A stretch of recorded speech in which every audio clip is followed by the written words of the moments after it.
عمر بن عبدالعزیز رحمہ اللہ سیرت عمر کے اندر یہ واقعہ نقل کیا ہے۔ اردن کا ایک گورنر تھا، اس نے کھجور کی 2 ٹوکریاں بھیج دی حضرت کے پاس، اور جو ڈاکیا جو لانے والا غلام تھا وہ حضرت کے پاس پہنچا، کہا کہاں سے آیا؟ کہا وہ جو آپ کا گورنر ہے اردن کے اندر اس نے یہ بیچے ہیں، اور آپ کے لیے ہدیتاً یہ اعلیٰ قسم کی کھجور ہے اردن کی، یہ آپ کے لیے ہدیتاً اس نے بیچی ہیں۔ حضرت نے کہا اچھا ایسا کرو، بھائی سے اپنے غلام کو بلایا، کہا کہ یہ دونوں کھجوروں کے یہ ٹوکرے اٹھاؤ، پیٹیاں اٹھاؤ، اور جاؤ بازار کے اندر فروخت کر کے وہ پیسے جا کے بیت المال میں جمع کر دو کہ یہ لانے والا جو سواری پہ آیا یہ بیت المال کی، یہ حکومت کی، یہ بیت المال کی، اور لانے والا جو سوار اوپر بیٹھ کے آیا جو ڈاکیا تھا اس کی تنخواہ بیت المال سے، تو یہ کھجور کھانا میرے لیے حلال ہے۔ اب وہ غلام لے کے جانے لگا تو راستے میں عمر بن عبدالعزیز رحمہ اللہ کا بھتیجا بیٹھا ہوا تھا۔ کہا کہاں جا رہے ہو؟ کہا کہ امیر المؤمنین نے بھیجا ہے کہ ان دونوں کو جا کے فروخت کرو اور ان کے جو پیسے ہیں وہ جا کے بیت المال کے اندر جمع کرو۔ تو بھتیجا کہنے لگا کہ آپ ایسا کریں، آپ بازار جائیں، جا کے ان کی قیمت لگائیں، جتنی قیمت بن جائے وہ آ کے مجھ سے لے لینا، لیکن فروخت نہ کرنا۔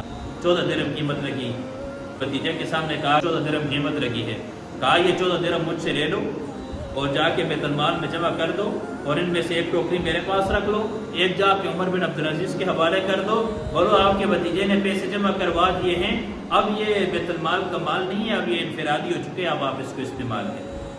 حکومت چلانے والے ایسے حکومت چلاتے ہیں، 2 سال 2 ماہ حکومت کی، اور ایسی حکومت کی کہ نبی علیہ السلام کا دور یاد آنے لگا، ابوبکر صدیق کا دور یاد آنے لگا، عمر رضی اللہ تعالیٰ عنہ کا دور یاد آنے لگا، حضرت عثمان کا دور سامنے آ گیا۔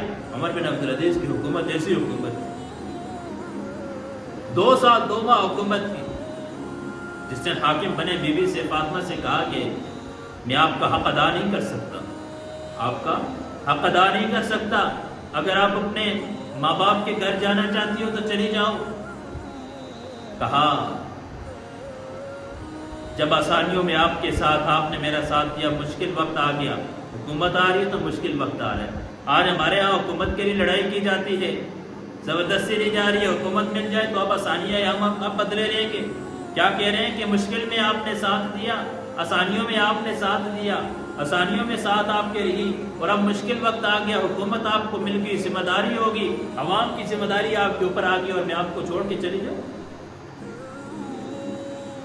کہا میں آپ کا حق ادا نہیں کر سکوں گا، کہا میں سارے حق معاف کرتی ہوں، میں نے اپنے سارے حقوق معاف کر دیے ہیں۔ ان کی بیوی فاطمہ کہتی ہے 2 سال 2 ماہ وہ میرے پاس بستر پہ نہیں ہے، جائے نماز کو رات کو اللہ کے سامنے روتے روتے وہی ان کی آنکھ لگ جاتی تھی۔ ایک مرتبہ گھر میں داخل ہوئے، کہا انار کھانے کے جی چاہتے ہیں، انار کھانے کا دل کر رہے ہیں، کہا کہ اتنی بڑی حکومت ہے تو آپ اپنے لیے 2 کلو انار نہیں لا سکتے؟ کہا فاطمہ اللہ کے سامنے کھڑا ہونے سے ڈرتا ہوں، اللہ کے سامنے کھڑا ہونے سے ڈرتا ہوں، اللہ کا خوف تھا۔ گھر کے اندر داخل ہوئے تو بچیوں نے اپنے منہ کے آگے کپڑا رکھا ہوا تھا۔ کہا فاطمہ خیریت ہے؟ آج بچیاں مجھ سے بھی پردہ کر رہی ہیں؟ کہا امیر المؤمنین پردہ نہیں کر رہی، گھر میں کھانے کے لیے روٹی کے ساتھ سالن نہیں تھا، کچے پیاز سے کھانا کھائے تو منہ سے بو آ رہی ہے، تو اس منہ کی بو کو دور کرنے کے لیے منہ کے آگے کپڑا رکھا ہوا ہے۔ کس کے گھر کی بات ہو رہی ہے؟ وقت کا وزیر اعظم عمر بن عبدالعزیز رحمہ اللہ۔ یہی بات ہے، جب یہ لوگ دنیا سے جاتے ہیں تو تاریخ ان کو یاد رکھتی ہے، اور اللہ دنیا سے جانے سے پہلے دنیا کے اندر ہی اللہ آخرت کا مقام دکھاتے ہیں۔ رجاء بن حیوہ کہا میرے مرنے کا وقت آ چکا ہے، دیکھنا میرا رب میرے ساتھ کیا کریں گے۔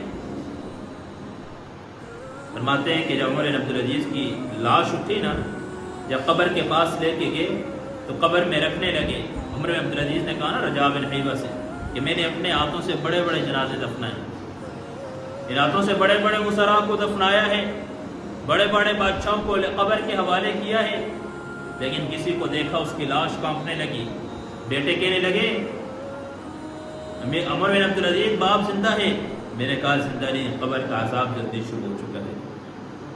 کہا ولید کو جب جا کے قبر میں رکھا بہت اچھا تھا وہ تو اس کا چہرہ سرخ ٹماٹر کی طرح خوبصورت تھا. تو میں نے کہا کہ آخری دیدار کر دو. جب چہرے سے کفن اٹھایا تو بالکل سیاہ ہو چکا تھا, قبلے سے چہرہ پھر چکا تھا. کہا رجاء بن حیوہ آج میری باری ہے, آج میں دنیا سے جا رہا ہوں, دیکھنا میرا رب میرے ساتھ کیا معاملہ کرتا ہے. کہتے جب ان کی لاش اٹھی اور جب قبر کے حوالے کرنے لگے تو آسمان سے ایک پرزہ آیا, اس پہ نورانی سطر کے ساتھ لکھا تھا ھذا براءۃ من اللہ لعمر بن عبد العزیز من النار. یہ عمر بن عبد العزیز کے لیے کہ اللہ نے ان کو جہنم سے بری کر دیا ہے. برات کا پروانہ کیوں بری نہ کرتے؟ عید کا موقع آ رہا ہے. بیوی نے کہا بچے عید پہ کپڑے لینے کی فرمائش کر رہے ہیں. تو بیوی سے کہنے لگے میرے پاس اتنے پیسے نہیں ہیں. کہا آپ اپنے خزانچی مزاحم کے پاس جائیں نا, اس کو بولو 1 مہینے کی ایڈوانس تنخواہ مجھے دے دو, ایڈوانس تنخواہ لے کے آپ آ جائیں, مہینے کی ایڈوانس تنخواہ آئے گی, اس سے بھی بچوں کے کپڑوں کا انتظام کر لیں گے. پھر اگلے مہینے کا جو خرچہ ہوگا میں کسی کے گھر میں کام کاج کر کے کسی نہ کسی طریقے پہ میں انتظام چلا لوں گی, گھر کا نظام چل جائے گا. لیکن بچوں کی خوشی ہے, عید کا موقع ہے. مزاحم کے پاس جاتے ہیں, مزاحم 1 مہینے کی ایڈوانس سے اٹھا جائے. آخر وہ بھی انہیں کا تربیت یافتہ تھا, وہ کوئی معمولی آدمی تھوڑی تھا. وہ بھی عمر بن عبد العزیز کا تربیت یافتہ تھا. تو اس نے جواب دیا کہ امیر المؤمنین اگر آپ لکھ کے دے دیں کہ 1 مہینہ آپ زندہ رہیں گے, آپ کو اپنی زندگی کی امید ہے کہ آپ 1 مہینہ زندہ رہیں گے؟ میرے نبی کا ارشاد ہے کہ میں ایک طرف سلام پھیرتا ہوں, مجھے یہ بھی امید نہیں کہ میں دوسری طرف سلام پھیر سکوں گا. آپ 1 مہینہ زندہ رہ سکتے ہیں, امید ہے آپ کو. آنکھوں سے آنسو, داڑھی تار ہو گئی.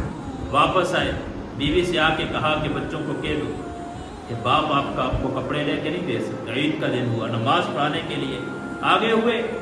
نماز ختم ہوئی, لوگ امیر المؤمنین کی حیثیت سے ملاقات کرنے آ رہے ہیں. وزراء کے بچے آ رہے ہیں, اعلیٰ پوشاک, اعلیٰ لباس پہنے, اعلیٰ کپڑوں کے اندر آ رہے ہیں. عمر بن عبد العزیز کی جب اپنے بچوں پہ نگاہ پڑی تو آنکھوں سے آنسو چھلک پڑے. کہا بیٹو گلا تو ہوگا کہ باپ نے عید کے موقع پہ بھی ہمیں نئے کپڑے لے کے نہ دے سکے. ایک بیٹا بولا نہیں ابا جان, ہمارا سر فخر سے بلند ہے کہ آپ نے اپنے ہاتھ کو میلا نہیں کیا حرام کمائی کے ذریعے. تو کیوں اعلان نہ ہوتا ھذا براءۃ من اللہ لعمر بن عبد العزیز من النار.